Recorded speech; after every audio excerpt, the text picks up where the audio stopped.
Familia, what's going on? Welcome to a brand new edition of Who's Lucy, brought to you by J&J Toy Giants.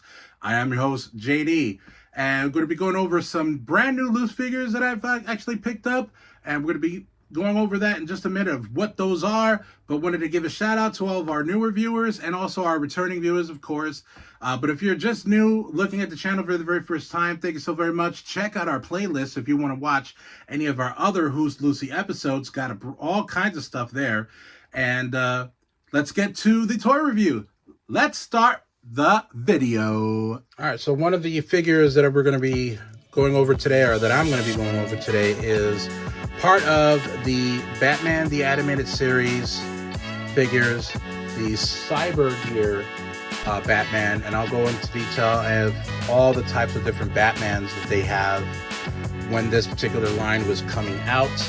This figure was distributed or made from Kenner, as many of the other figures from the old DC Superpowers line. If you want to, you can check out the new DC McFarlane's Superpower line that they just came out with, that I talked about, that the original manufacturer of those toys was Kenner, as did they did with the Batman the Animated Series like this. And the next figure that I'm going to be reviewing that from my Whatnot purchases is, normally I would have it spinning on the display, but this is going to be the Power of the Force Han Solo that I got from Whatnot as well, just adding to my Power of the Force collection. I kind of stopped collecting them for a while, and then I just couldn't pass up the fact that this was a carded figure. They usually, with this one, you can get it any time pretty much. But the last figure that I'm going to be reviewing also today, Power Rangers Dino Thunder White Ranger. This was also a Whatnot purchase that I'm going to be going over. Very, very loosey-goosey. Definitely a perfect example of what people would call a loose figure. So yeah, let's get to it. All right, so first starting off is going to be Cyber Gear Batman from the Batman Animated Series line that was being distributed by Kenner. And of course, Kenner, as I mentioned, was the manufacturer of the DC Superpowers line. I'll leave a picture here and you can see what they looked like back in the day. And of course, obviously, if you like that, you might want to check out my DC McFarlane Superpower line that just came out not too long ago. But this is now, this wasn't an actual gear that was used in the show. I mean, if it was, I do not remember when he ever used this. I don't think he did. But if you want to fact check me, link it or just put it into the comments. But it does come with a missile, but I wasn't able to get the missile. It wasn't with it on the auction. Again, Retro Exchange is where I bought it from. But this is a pretty cool figure. I actually didn't collect much of these at that time.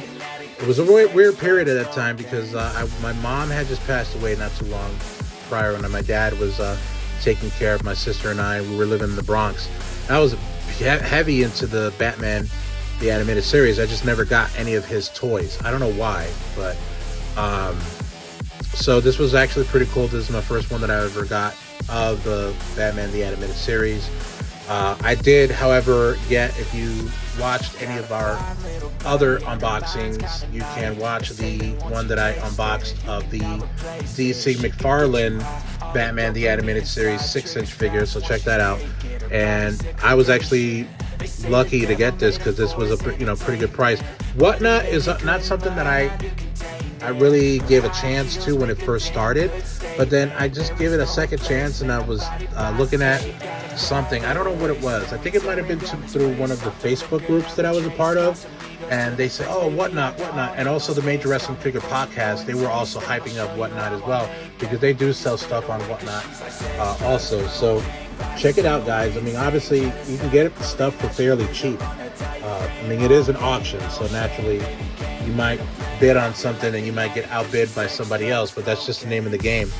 But yeah, I mean, I'm really, really happy that I got this figure. Now, the articulations are pretty simple. It's kind of like a basic that I talked about in one of my other unboxings, where I described what a basic is, which is pretty much this. This doesn't have a lot of articulation. There's like one, and he can't even go on the back because his armor is on, or his gear is on. 2, 3, he can move his head, and that's pretty much it. So not that many points of articulation, but yeah, I really love this figure. Let's go to the next one. All right, so the next figure that I'm going to be going over today, I actually just unboxed it off camera, so it wasn't really a Who's Lucy, but it is now. I kind of broke my own rule there on this video, or this segment rather.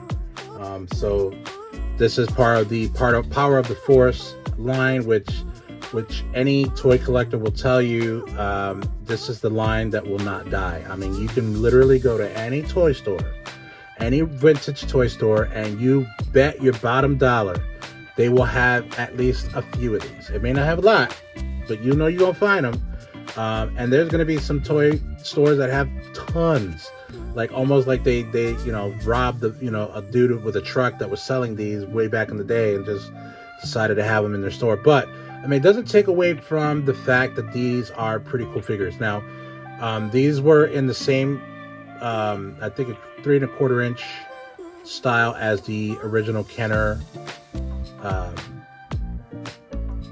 Scale is the word I was looking for, as the original 78 figures that came, the original Star Wars from Kenner. And then this was made by Kenner as well. And of course, Hasbro took over the line, and they have now their vintage collection, and also they also had the other collection. The vintage collection is different. It doesn't go with the other retro style where they all are like 3 1/4 inch, but they just came out with, not too long ago, the vintage collection, which basically are made to look like the original 77, 78 figures that were coming out.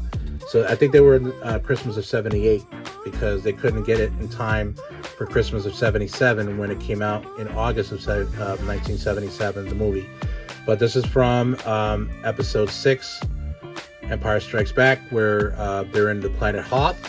So comes with, I don't remember him using a big rifle. I know he has this regular blaster that he does with all of his movies, but yeah, I mean, this is also the attire that he wore when we went to go find Luke, when Luke went missing. Also too, the Clb Toys is the Whatnot auction that I got this from, so check them out as well, which is really cool. They actually sell a lot of great vintage stuff, so check them out. I was actually very surprised of what they had, what they were selling on their Whatnot auctions. But now I actually have the Luke from Hoth, because I think that was one of the last ones that I unboxed, or two unboxings of the Star Wars that I did. I know the last one definitely I remember was the Return of the Jedi. It was supposed to be Revenge of the Jedi. Little side note, folks, I was going to say Revenge of the Jedi, but George Lucas said, well, revenge is not an actual emotion that the Jedi display. They don't seek revenge. They're always, they stand for truth and justice throughout the galaxy. So they changed it back to Return of the Jedi. I believe Revenge of the Jedi was going to be their first, and then they automatically went to Return of the Jedi. But it was a back and forth argument amongst Star Wars fans whether or not Return of the Jedi was the original title or Revenge of the Jedi was the original title, and then they just happened to go to Return of the Jedi. But Empire Strikes Back was always the title that they were going to go with this particular figure. The head scan's pretty cool for not actually having the... Oh, got a lighting situation. There we go. I had my thing plugged in, my light plugged in on my PlayStation. I guess it just turned itself off because I wasn't using it, and then it shut off. But yeah, I mean, this was a really cool figure. I'm definitely going to still collect these. I'm not going to be a completist. I'm just going to collect what I like, and that's pretty much my MO for anything that I collect. There are very few things that I want to be a completist on. One of them being the Ghostbusters lines that I want to be a completist for that, but that's going to take forever to do. So it's a journey. It's it's a marathon, not a sprint. But yeah, so let's go over to the next and final figure of Who's Lucy. All right, so the very final one that I'm going to be going over today is this Dino Thunder White Ranger that I got off of Whatnot. And of course, got to give a shout out to my main dude, Mecca Market, which is whom I actually purchased it from. It's a cool guy. He always throws my name out whenever I pop in at his auctions. He's really, I never met the dude, but he seems to be pretty cool to me. Wow, he's actually stood up. I can't believe that. I thought it was... See, this is one of the things that I was telling you guys about loose figures at the beginning of the intro. Loose figures, technically, depending on where you get them, they are this guy has definitely been played with. You can tell just by holding it. And he's a little bit off-white. I don't know where the discoloration came from. Sometimes, like if people live in a smoker home, then anything white is going to look cream-colored like that. I may have to give him a fig bath to try to see if I can get the white back. But I mean, it may just be that the white just discolored and you just can't get it back to the way it was before. Because look at all the other spots are plain white. So maybe this got dirty somehow or something got on it. It just could get the stain out. But this is the Dino Thunder White Ranger, I believe. This is a, what does it say, Hasbro on the back, on the bottom? Let's see. Bandai. So this is when the Bandai had the license. So right before Hasbro. And this was part of the winner's choice. Now, Mecca Market has a really cool segment on his auctions called winner's choice. So you bid, he starts at a bid at $1, and you bid and bid and bid until time runs out. Nobody wants to bid, and then you get a choice of whatever he has on his shelf or wherever he has the figures. And it's a pretty cool thing. Sometimes they'll do a two for one. He actually did a 2-for-1 for me on the one that I just bought from him last time, which I'm going to be reviewing as soon as I get that. I just got a notification that it shipped. So thank you so very much, Mecca Market, my guy. But this is when day would I start watching Power Rangers again? So I stopped after Power Rangers in Space. Because at that point in time, I moved out to California. And I stopped watching Power Rangers altogether because I was in high school by that time. When Power Rangers in Space came out. And then I started watching it again when Ninja Storm came out. And then, of course, obviously, this was Dino Thunder, which came after Ninja Storm, then SPD. So those, I would say Ninja Storm through SPD were the ones that I liked of the newer versions that they were, because usually they were coming out with newer ones. Like they would have one series for like a couple seasons, and then they would start off with a brand new one. I think that's kind of like a tradition now that they're doing. But obviously, my favorites, if I had to pick a favorite, was obviously Mighty Morphin through Zeo. And then after Zeo, even though I watched it, they weren't my favorite. So from Mighty Morphin through Zeo, but I really wish they would go back to, because people don't know that this was actually part of a Japanese series called Super Sentai. And so they would use to, before, I think, when did they stop using stock footage? I think it was after, I think it was Ninja Storm. No. When did they stop? It had to have been around after Mystic Force. I think that's when they stopped using stock footage of the Japanese show.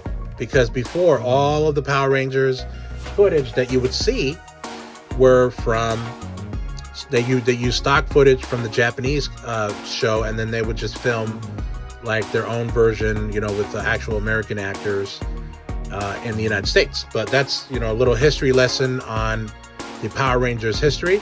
But yeah, like I said, I'm probably going to give this homie a fig bath, and maybe I can get it back to pristine white.